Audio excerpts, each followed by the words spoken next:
ఓం నమో నారాయణాయ. మాఘమాసము 2వ అధ్యాయం.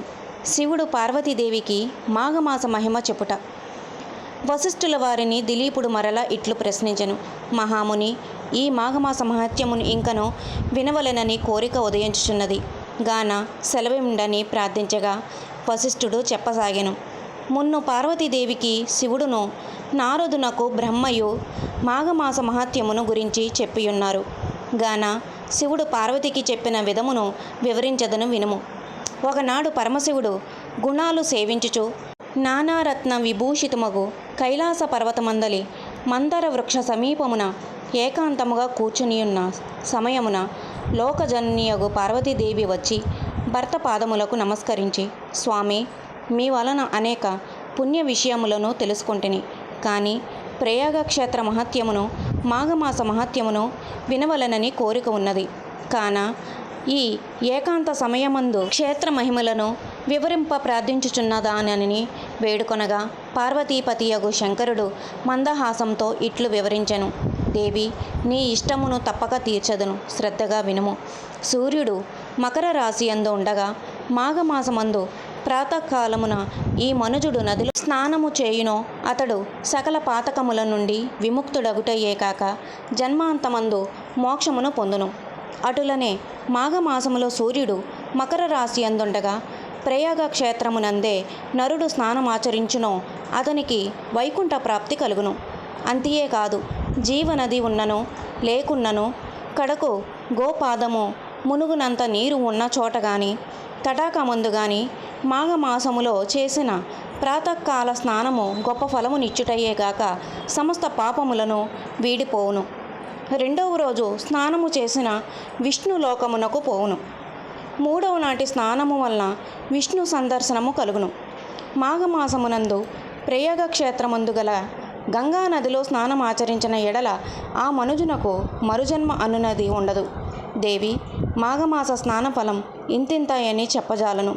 మాఘమాసమునందు భాస్కరుడు మకర రాశి అందుండగా ఏది అందుబాటులో ఉన్నా అనగా నది గాని చెరువు గాని నొయ్యి గాని కాలువ గాని లేదా గోపాదము మునుగునంత నీరున్న చోట గాని ప్రాతకాలమున స్నానం ఆచరించి సూర్యభగవానునకు నమస్కరించి తనకు తోచిన దాన ధర్మములు చేసి శివాలయమున గాని విష్ణు ఆలయమునందు గాని దీపము వెలిగించి భక్తి శ్రద్ధలతో అర్చన చేసిన మానవునకు వచ్చు పుణ్యఫలము ఇంతింత కాదు.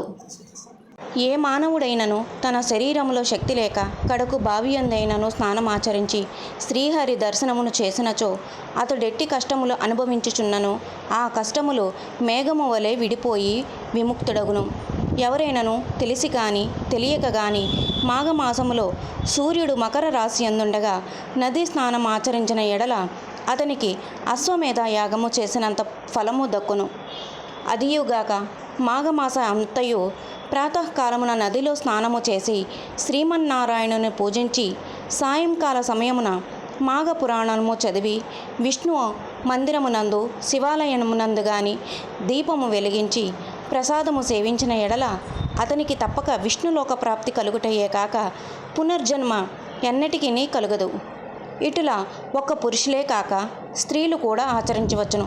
మానవుడు జన్మమెత్తిన తరువాత మరలా ఘోర పాపములు చేసి మరణానంతరమున రౌరవాది నరకబాధలు అనుభవించుట కంటే తాను బ్రతికున్నంత కాలము మాఘమాసమందు నదీ స్నానము చేసి దాన ధర్మాది పుణ్యములను ఆచరించి వైకుంఠ ప్రాప్తి నొందుట శ్రేయస్కరము కదా.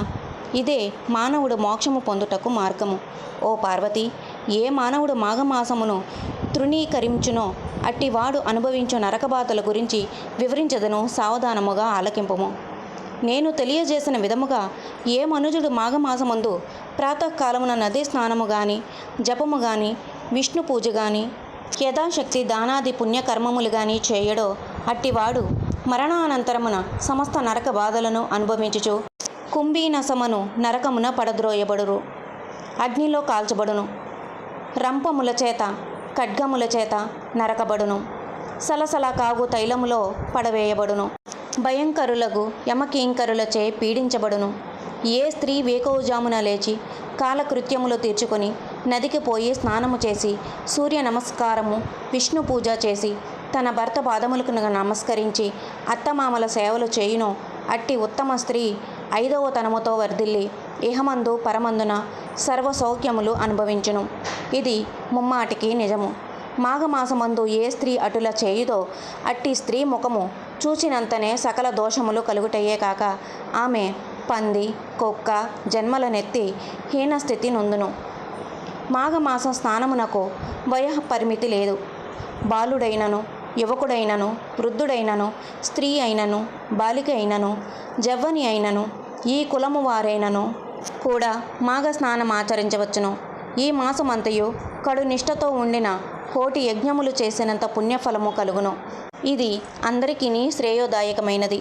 పార్వతి, దుష్ట సహవాసము చేసేవారు, బ్రహ్మహత్యాది మహాపాపములు చేసినవారు, సువర్ణమును దొంగిలించినవారు, గురు భార్యతో సుఖించినవారు, మద్యము త్రాగి పరస్త్రీలతో క్రీడించువారు, జీవహింస చేయువారు మాఘమాసంలో నదీ స్నానము చేసి విష్ణువును పూజించిన ఎడల వారి సమస్త పాపములు నశించుటయేగాక జన్మాంతరమున వైకుంఠ ప్రాప్తి కలుగును.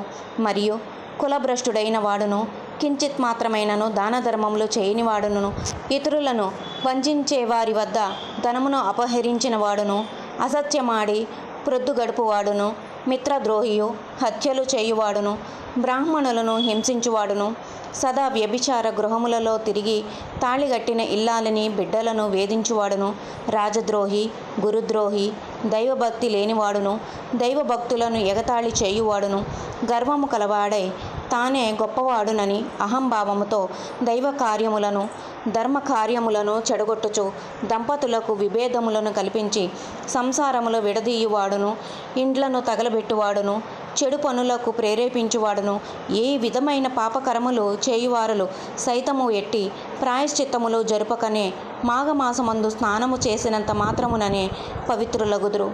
దేవి, ఇంకనూ దీని మహత్యమును వివరించదను వినుము.